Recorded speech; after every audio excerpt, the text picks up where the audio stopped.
कलयुग से तुम्हें एक ही आदमी बचा सकता है, हनुमान जी। और हाल हनुमान जी वाला है। समंदर सामने देखे कि ये कौन पार करेगा। 50 बार तुम्हारे सामने से एक लाइन गुजरी, अष्ट सिद्ध नौ निधि के दाता, और तुम चापे जा रहे हो, तुमको मतलब ही नहीं हमको ये क्या लिखा हुआ। अगर ये दो चीज तुमसे सीख ले गए तो आईएएस की परीक्षा तो बहुत छोटी हो जाएगी तुम्हारे लिए। दुनिया में सबसे बड़ा पाप है अपने आप को कमजोर समझना, क्योंकि तुम हो ही नहीं। तुम अकेले ना जान पाओगे उसका राज, तुमको खुद से वो नहीं पता चलेगी।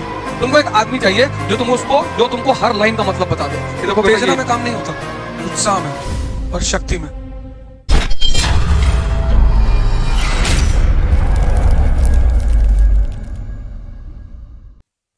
मतलब हम जब तुमको मॉडर्न वर्ल्ड हिस्ट्री और मॉडर्न इंडिया पढ़ा दें तो तुम्हारी जिंदगी में एक कमी पूरी हो जानी चाहिए कि अब तुमको इस बात का वो ना रहे कि पढ़ना कैसे है और पढ़ना क्या है। अगर ये दो चीज तुम हमसे सीख ले गए तो आईएएस की परीक्षा तो बहुत छोटी हो जाएगी तुम्हारे लिए। तुम ही आके कहोगे हमसे कि अब ना देंगे गुरुजी। जिसका दिमाग का दायरा बड़ा हो गया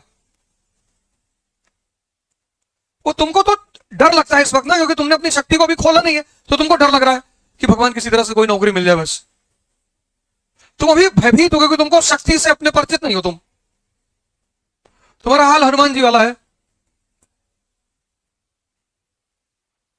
समंदर सामने देखे कि ये कौन पार करेगा, बोले तुम ही करोगे। ये स्टालिन जो धर्म को गाली दे रहा है, उदयनिधि स्टालिन, वो हिंदू धर्म को थोड़ी दे रहा है, वो हिंदू धर्म की अज्ञानता को गाली दे रहा है। समझो इस बात को। हिंदू धर्म को कौन गाली देगा? क्योंकि मैंने पिछली बार भी तुमसे क्लास में पूछा, कई बार मैंने लोगों से पूछा। अब कितने लोग हो इस क्लास में जिन्होंने हनुमान चालीसा कम से कम 50 बार तो पढ़ी होगी?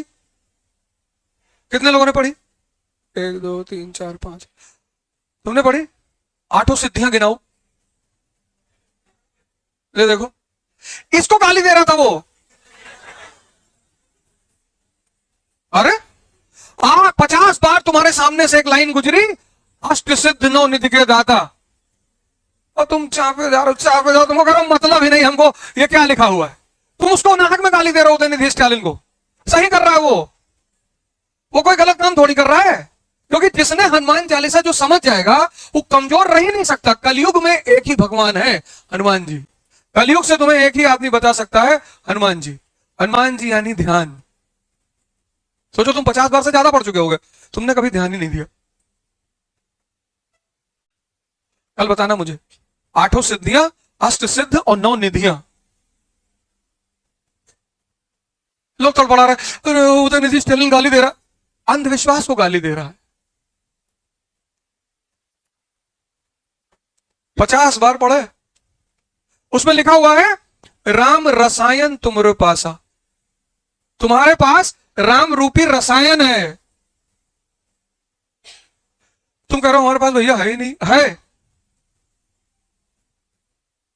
कभी स्टालिन वो कारगिल पार्क में टहलना, उसमें विवेकानंद के बड़े सारे कोट्स लिखे हुए हैं। उसमें एक कोट बड़ा प्यारा है, एक ही लाइन का है कि दुनिया में सबसे बड़ा पाप है अपने आप को कमजोर समझना, क्योंकि तुम हो ही नहीं।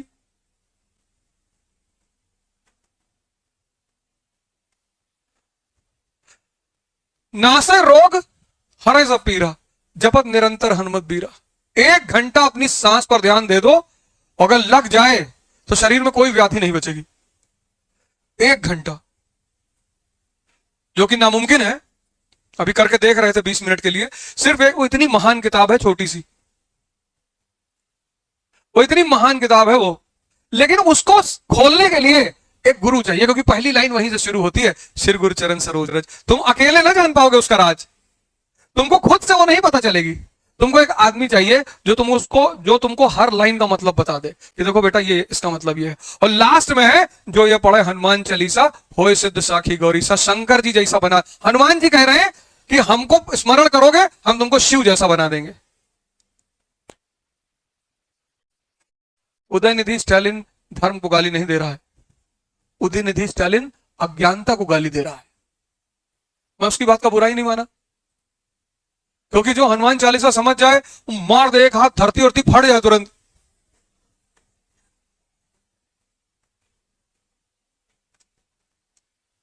शक्ति ही यही है, समझना है ये।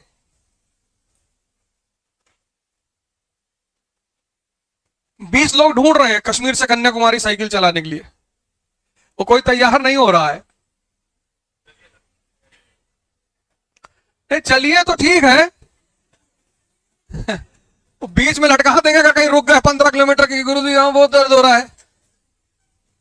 उसको पहले ट्रायल देना पड़ेगा, 100 किलोमीटर चला के दिखाना पड़ेगा साइकिल, हमारे साथ चलना पड़ेगा। जो 100 किलोमीटर चला लेगा तो चलो। सिर्फ 20 आदमी चाहिए और कई लोग आए, चलो। कोई 25 किलोमीटर पर बैठ गया, कोई 30 पे बैठ गया, कोई कह रहा सर कभी चलाए नहीं है। उत्तेजना में काम नहीं होता, उत्साह में और शक्ति में।